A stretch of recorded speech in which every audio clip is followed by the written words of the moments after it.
The following segments are pre-recorded and sponsored by Longworth Productions.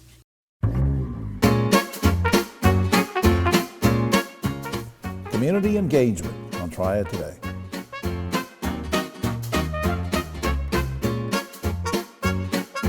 Hello everyone, I'm Jim Longworth and welcome to another edition of Triad Today, coming to you once again from the beautiful Cedar Botanical Garden in Kernersville. We'll tell you more about them later on, and later on is when the roundtable shows up. We'll get into all sorts of controversies then, so stay tuned. Some great guests, important information coming your way in the meantime, so stay with us. Where we want to start though is talking about some great work that True Alliant Federal Credit Union is doing in the community, and we have a good friend of ours here to talk about it, and he brought a special guest of his own. Next to me on my right, Marcus Thomas, Director of Community Engagement for True Alliant, and Marcus's special guest is Pastor Chris Lee. He's Executive Director of the Dream Center of Forsyth County. Good to see you guys. Good to see you. Thanks for having us. Marcus, let me start with you. Now, you sent me an email one day, and it was in quotes. It said you have a program, a campaign at True Alliant called Thanks for Giving. Yes. Now, tell me about that, and tell me how you sort of engage in the community. Yeah, Thanks for Giving is an annual campaign we've done over the last couple of years to get our employees around all of our markets and the footprint involved around the holiday season to be able to give back. And so we've done that over the last couple of years here in the Triad. This year we supported from our headquarters, we supported Neighborhood Hands, who's been a guest on your show here. Right. We collected non-perishable food items to donate to their food pantry, and also made a gift, a financial gift from charitable gift to them as well to support the work that they're doing. And we do that from around our different branches and our departments. Helping a lot of people that way, and the folks, the employees, and the folks under you on your team. Great volunteers. Absolutely, absolutely. So it's been a wonderful way for us to give back during the holiday season because so many people are in need. Right. And it's a great way for True Alliant to continue to give back. Pastor Chris, let me come to you. Now tell everybody, if they don't know about it, what is the Dream Center? What's it all about? Who do you serve? Okay. Well, the Dream Center was started many, many years ago, but we moved off North Patterson Avenue in 2000, so we've been there about 24 years. Right. Opened up as a food bank, and so we give out a lot of food every month, and so we're serving that segment, and so that's a big part of it, to have that food for people in crisis. Food insecurity is a big issue, and I know we have other food pantries, but it continues to rise, the need for food. Oh yeah, like Eric Aft comes on from Second Harvest Food Bank and said, look, the demand keeps going, and we're trying to, and it takes all of us to try to keep up with it. Yeah, I interrupted you. I'm sorry. No, you're fine. Well, that's perfect because we have less food, but the demand has increased, and so that means we give out less, and so we're definitely, that's something we faced with. And so 2011, we opened up Redress, so we're giving out clothes to children, moms, dads, to the whole family. We've seen a lot of different situations where people come in with just the clothes on their backs, and so we're able to help a lot of people. Oh my. So then we also have Outreach Alliance for Babies, where we give out layettes to agencies in Forsyth County. Then they provide those to at-risk families, and so they get what they need for an infant. And then when I came in 2019, I just began to ask the question, are we making a difference in anybody's life? Sure. And that set us on a trajectory. So we started Family Life Counseling in 2019. Man. We have Pastor Jeremy Dockery has his license in addiction recovery, and so we're treating, they have an emphasis on addiction recovery. We do marriage counseling, premarital and postmarital counseling. And then also every Tuesday night we do a Celebrate Recovery, which is like AA. It's just so you're trying to. It's almost like a prevention program by doing this counseling, so that you try to help them so that they don't get themselves in situations to be in crisis and then have to come circle back for help. Right? Yeah, that is exactly right. What's been difficult for me as executive director is I have situations that come across my desk that we can't help. Right. This was just recently. I had a mom that had 3 teenagers and they were all sleeping in their car. These kids were still trying to go to school. They came to your church first. No, they didn't have anything to do with church. They came to the Dream Center. Came to the Dream Center. And we put them up for a few nights, but we don't have transitional housing, and I don't have a program to put them in. So Forsyth County has a lot of good programs, but what we're looking to do is launch something to where we can provide a mentor and a case manager, because everybody's situation is so different. Oh, absolutely. And I think I read something the other day that you had a gift, some major gift or something to enable you to get a new building or what? You're very excited about that. We just closed on a brand new facility. Well, it's not brand, it's brand new to us, 1201 North Liberty Street. Right. It's going to give us about 35% more square footage, so we're going to be able to expand what we do. Are you going to move everything to that building? Yeah. I think that's Yeah, great. we'll move everything there. I'll put up an address in just a second, but the last thing is, how important is support, like you get from Triad, Marcus and his team? How important is that to sustain your mission? It's the only way that we survive. And it's exciting to be able to partner with people there in the community, the business sector. We have to have everybody, but here's the thing. If we don't partner together with businesses and churches and other people, that we're never going to close the gaps. It's ridiculous that we still have some of the issues that we're facing, but I believe that we can change those, but it's just going to take partners like Truline and other people coming together. Yeah, and then that fits in with your whole mission, doesn't it? Absolutely, absolutely. It fits in with our mission, and we love the work that they're doing. And not only have we provided a charitable grant to support them, but our employees have gone out to volunteer there as well. Right. So we're very connected with them and love the work that they're doing. You like what you're doing, don't you, Mark? I love it. I love it. It's a passion. We talked about that before. But anyway, all right, the last thing up on the screen, dreamcenterforsight.com is the website. Please check that out. And also our thanks to Truliant. TruliantFCU.org is their website. I hope you will check that out as well. To Marcus and Chris. Guys, thanks for all you're doing. Thank you. Thank you for having us. We'll be right back after this.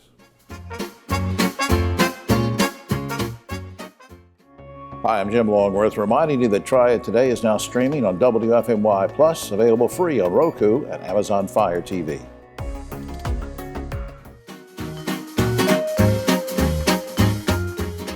Back now on Triad Today. Always nice when we can spend a few minutes visiting with some of the good folks from Shift Ed, and we're going to do that right now. The first-time visitor to the show, Maya Walker, is manager of high school programs for Shift Ed. Welcome to the program. Thank you for having me. Let's just remind folks, even though this is your first time, you do this all the time and contribute a lot. We're going to talk about what you do. But just very briefly, remind people what the mission of Shift Ed is. Yes, the mission of Shift Ed is to boldly accelerate student potential. All right, now students, I'm guessing high school seniors in Guilford County, they're sort of thinking about college or trade school. This is top of the mind right now. It's that time of year. But we all know college can be expensive. So tell me about the Shift Ed Scholarship. Yes, the Shift Ed Scholarship is a last dollar tuition scholarship designed to assist with the process of paying for college. Guilford County graduating seniors who have been enrolled in Guilford County since their 9th grade year are eligible to apply for the Shift Ed Scholarship. The scholarship application did open December 1st and is available on the Shift Ed website. Okay, and you said the last dollar, now what did that mean? That they can benefit from other types of scholarships and still get this? Correct. The last dollar tuition scholarship means that our funds go straight to the student's tuition balance. Oh, okay. So not the cost of attendance, but the tuition balance that a student occurs when they take courses at a college or a university. Right. I know your fearless leader, Wendy Poteet, who's here, once in a while on the show. We love Wendy. And she's talked about this before, but we've talked about scholarships before. Now we're talking about this particular scholarship. What's new, let's say, between last year and this year's scholarship? We overhauled our previous scholarship model to focus and be grounded in equity. Shift Ed now provides the Armfield Acceleration Grant of $1,250 annually to students who have a family income of $40,000 and below. We also increased our household income eligibility requirement to serve families who make up to $150,000. And lastly, the Shift Ed Scholarship is renewable, so it can be applied up to 5 years while students meet the criteria. But do you have to apply every year? You have to update your scholarship portal to make sure we have the correct college enrollment that you are attending. Now, I know you said this before, but remind me about what the deadline is for application, and is there still time to apply? Yes, our scholarship application portal is now open and will be available until July 1st. Now, suppose somebody's already started filling out their application. Are there additional steps that they need to take before the deadline, or is just, I'm going to fill this out, I don't have anything else to worry about? Upon completing our scholarship application, students must complete the FAFSA, which is the free application for federal student aid. Completing the FAFSA is the first step of receiving financial aid to help pay for college. That could look like scholarships, loans, or grants. It is open and can be completed now. Additionally, in our scholarship portal, students have to indicate what college they plan to enroll in, so we are not aware of that. Well, now, I know we didn't rehearse this or anything, but I'm always interested in feedback. And there's no, set answer to this, but I'm just wondering, do you have a sense of how these scholarships are making a difference, or are they making a difference, or feedback you might get from students or parents? Or what feeling do you have about that? The Shift Ed scholarships help alleviate financial pressures that higher education can have on students. Our scholarship in particular focuses on keeping our scholar talent inside of the state of North Carolina, as we have partnerships with the UNC system schools and 5 North Carolina private schools. Just like you were telling me before we started taping, you were born in Thomasville, right? Yes. So see, we're sort of going with that same thing. We're keeping you here. Yes. Where you're making a difference here. All right, look, up on screen, this is very important. Please visit the website shifted.org/scholarship. That's shifted.org/scholarship, and get all the information off of that. Maya, thank you for coming. Yes, thank you for having me Will you today. come back sometime? I definitely will. All right, we'll be right back after this. Hi, I'm Jim Longworth, reminding you to catch my column Longworth at Large and Yes Weekly every week. It's available throughout the Triad, or you can go online, yesweekly.com.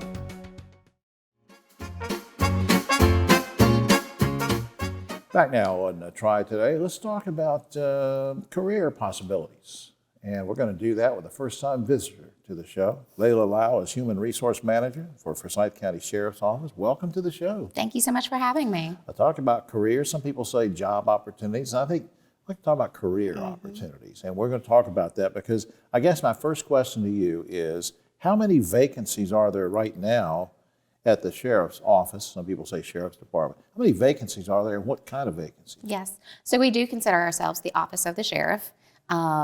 And out of 614 paid positions, we have about 104 total vacancies. That are open right now that people could apply for. Wow. Absolutely. 104. Now these are, has this a situation, the vacancies, has it increased or decreased or been steady over the last few years? So we've actually, it's been a very challenging time in law enforcement over the last few years. We do see the cycles of kind of the ups and down trends of career paths in the law enforcement field, but overall it has been challenging. And we do see an upward trend of coming back Sure. to doing better. Well, let's talk about, for a minute, recruitment and trying to go after great people and let them know what's out there. What are you and the sheriff working on to try to incentivize people to come? Does it involve a better salary? Does it involve certain benefits? Or, I mean, tell me about what you're doing to try to bring people. Sure. So in the past, we have offered sign-on bonuses. We are hoping to continue that into this year, especially for our detention officers who have been hit a little bit harder than the rest of the agency. Tough job, detention officers. It is. It's, you're in the facility 24/7. Right. It is very challenging. We've recently got a salary adjustment for both our sheriff's deputies and our detention officers, and that has helped tremendously. You know, they work very hard for very little, and to be able to give that back to them has been very helpful. Yeah. Now, Layla, suppose I'm watching the show now. I say, "Gosh, 100 and some vacancies," but I'm watching and say, "Wait a minute, she's talking about deputies and detention officers. I'd like to join the sheriff's office, but I don't want to be an officer." Is there something for other people? Absolutely. So our civilians, they make a good third probably of our sheriff's office. That's everything from our dispatchers, 911 dispatchers. We also have support staff. So you have record specialists, administrative assistants. We have a full IT department, a business office, and of course, human resources. It's just and like in a big industry, there's lots of things Absolutely. for people to do. Now, you sent me an email one day about your efforts to recruit women. Why is that important? Yeah, so law enforcement is mostly male dominated. Right. But there's a lot of strengths that a woman can certainly bring. I think a lot of people consider, you think of it as we are enforcing the law, but really we are protecting the public. Right. And, I think a woman can bring compassion.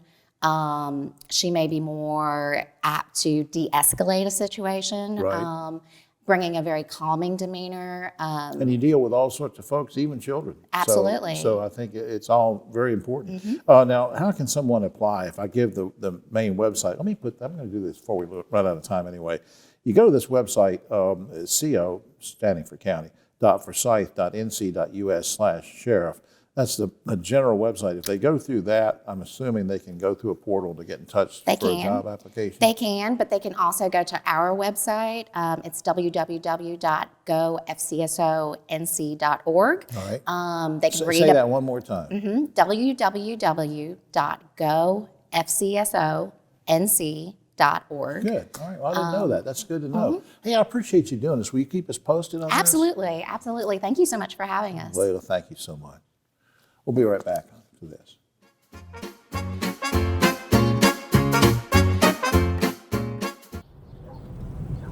It's hard to believe the Safe Sober program has been going strong for over 30 years. And over 600,000 students have made the pledge to stay safe and sober on prom night. Griff, it's had a huge impact on our community. Yeah, you're right, David. And now we're making sure the message continues year-round. So everyone can join us in supporting our students. Learn more and take the pledge at safesober.com, sponsored by Daggett Schuler.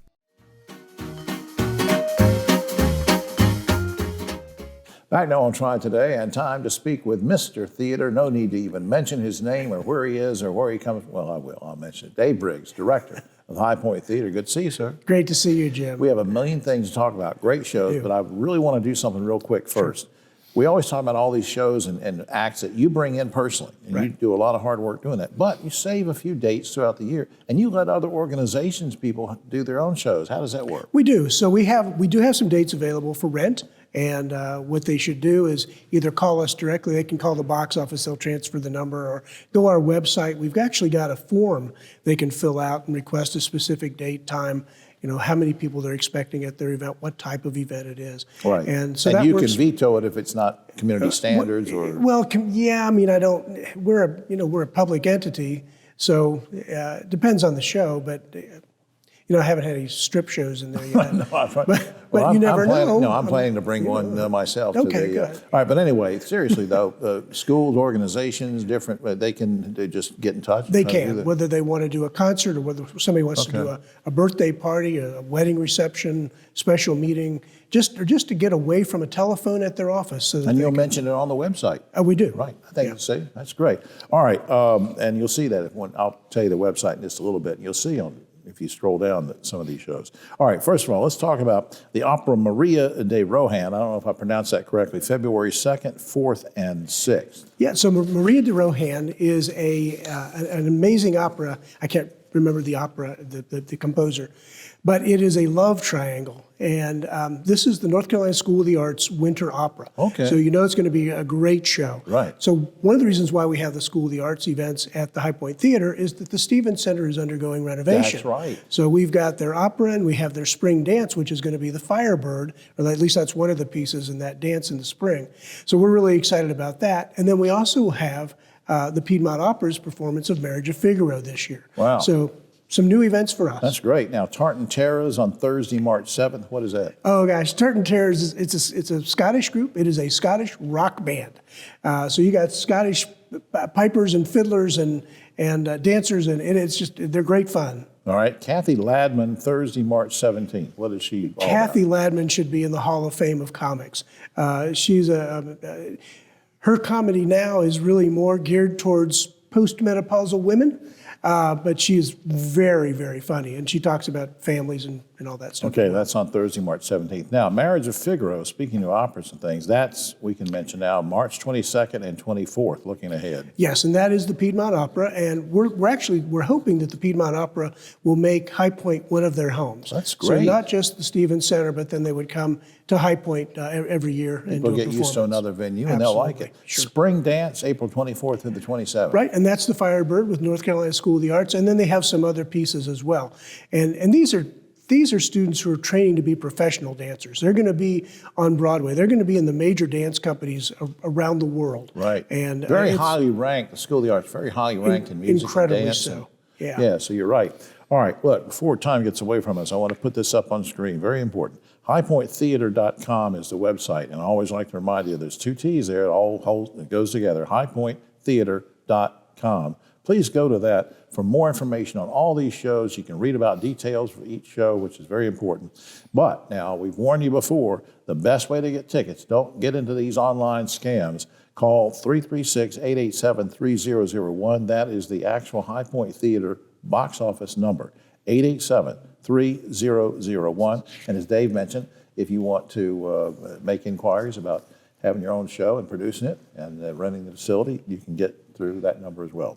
Dave, will you hang around for the roundtable? Sure. All right. We'll be right back after this.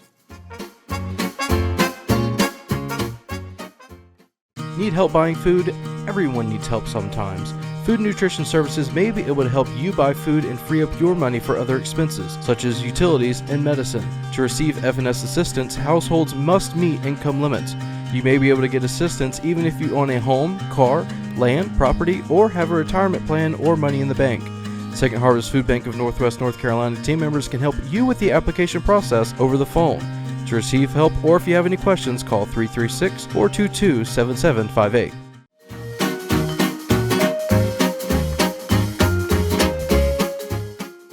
Back now on Triad Today, just about time for the roundtable, but a quick shout out to the good folks here at Senior Botanical Garden in Kernersville. It's a beautiful place to visit. You say, oh, wait a minute, Jim, it's cold outside. Yeah, I mean, we were taping this morning, it was like 17 degrees, but you can still come to the garden. There's things to see. You can hold receptions here. But I tell you what, if you want to get really warm, hang around with these guys because they would really generate some heat. On my right, did you like that? On my right, with the political left, Ogie Overman. In the middle, our good buddy who we kept over from an earlier segment, Dave Briggs, Mr. Theater from High Point Theater. And our guest today is Griff Schuler from the law firm of Daggett Schuler, filling in for our good buddy Keith Granberry, who's under the weather. Okay, guys, state law mandates that schools cannot open before August 26th, but now the Winston-Salem County School Board said, well, we're going to open on August 12th. We're going to buck the mandate. Now, Union County made the same decision, but they had to reverse themselves when they were threatened with lawsuits by local businessmen. I guess this is a complex question. Are you okay with opening schools on August 12th and ending on May 20th, and do you think there'll be any backlash? Ogie. It would be for me. I don't understand it at all. I really don't. August 12th is hot. Air conditioning is going to go through the roof. I mean, it's going to cost a lot of money to get kids in there in the middle of the summer. August 12th is summer. Let them have a vacation. Yeah. What do you think, Dave? Well, I understand the state mandate, but there's a certain number of days that students have to go. So I think perhaps if the mountain counties want to be different and the coastal counties want to be different because they have more days where they have weather issues. Right. I think it ought to be left up to the local county school boards. Okay. Griff. This is an interesting law because when it was passed, there were no sanctions or consequences put on it, which leaves the local school boards with the opportunity to possibly come in and do this type thing. I get the Forsyth County School Board, they are actually saying they're doing this for the best interest of the students because they want to get the first semester in before the holidays. Right. So I don't know, this seems like one that maybe needs to be revisited altogether, the legislature, and figure out what needs to be done. Yeah, good points. In order to avoid controversy over election security, this year the state of Georgia will go low tech and they will have people vote with paper and pen. Guys, would you like to see North Carolina go back to voting with paper and pen? Ogie. I'm not against it. We actually vote with paper and pen. They bring a machine out because my wife's disabled, put it in the van with us, and we mark our ballots with a pen and then give us the pen. So you're okay with it? Yeah. Dave, what do you think? Yeah, I'm actually all for that as well. And we do a Scantron in our local area and it gets put in. No problem at all. Griff? I'm up for any type of way that we can vote securely and make sure that it's valid and paper and pen is one way to do it, I guess. All right. Given that nearly half of the electorate, and I guess you can go by the count of anywhere from 30 to 45 million people in America, believe in misinformation about government and elections, conspiracy theories, and that kind of thing, would you like to see North Carolina require folks to pass a civics test in order to qualify to vote? Ogie. Well, no, not really, even though it's a mystery how many people really buy into the misinformation that's floating around everywhere, conspiracy theories, but there really should, that's almost like a Jim Crow test to vote. Voter so suppression. I don't like it.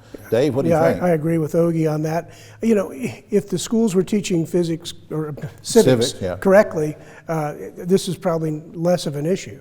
All right, Griff, what do you think? Give a test? On the specific question, I think it's a terrible idea. I don't think we need to be putting in educational requirements or that type thing on people to vote. All right, here's a weird one. A teenage girl in Great Britain recently claimed she was virtually gang raped while playing an online video game. It's a true story. She claims that male players attacked her digital avatar and that she was traumatized, the same as if having been assaulted in real life. Prosecutors are now deciding if virtual assault is a crime. Guys, you think virtual assault is a crime? Ogie. You know, it sounds weird, Jim, but I know kids and millennials who are so absorbed and wrapped up in their computers and these avatars and stuff. I can kind of see how it happened. I really can. Dave. These people have way too much time on their hands. So if somebody's playing World of Warfare, can we sue that person for a war crime? That's what they're trying to decide. Griff, what do you think is going to happen? Well, it's definitely a trauma, and I think this is an area where maybe our laws have not caught up with technology. I think that this probably is not a crime that I know of in any jurisdiction yet, but I think it's coming, and I think it's probably something that needs to be addressed. All right. Now, finally, guys, the Oscar Mayer Company is looking for people to drive their famous Wienermobile.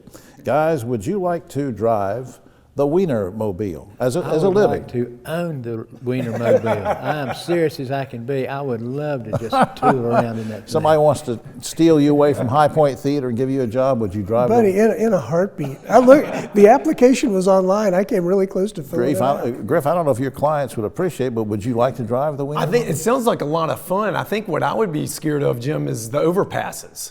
You know, if you're driving along, because that thing's pretty high, isn't it? It's 40 feet long. Oh, I would be scared. I'd be scared to go under an overpass and get stuck. Well, that's even without the Wienermobile, isn't it? He's just scared. He's scared of overpasses. Well, that's all the time we have. Oh, except for this. Last week, 2 stray dogs wandered into a Houston area car dealership, and get this, they did $350,000 worth of damage. So now the car salesman from now on are going to have to charge extra to the customer, and they say, well, it's for dealer pup and option. It's not dealer prep. Oh boy! These guys, it's their last show. They're not coming back. I'm Jim Longworth. We'll see you next week.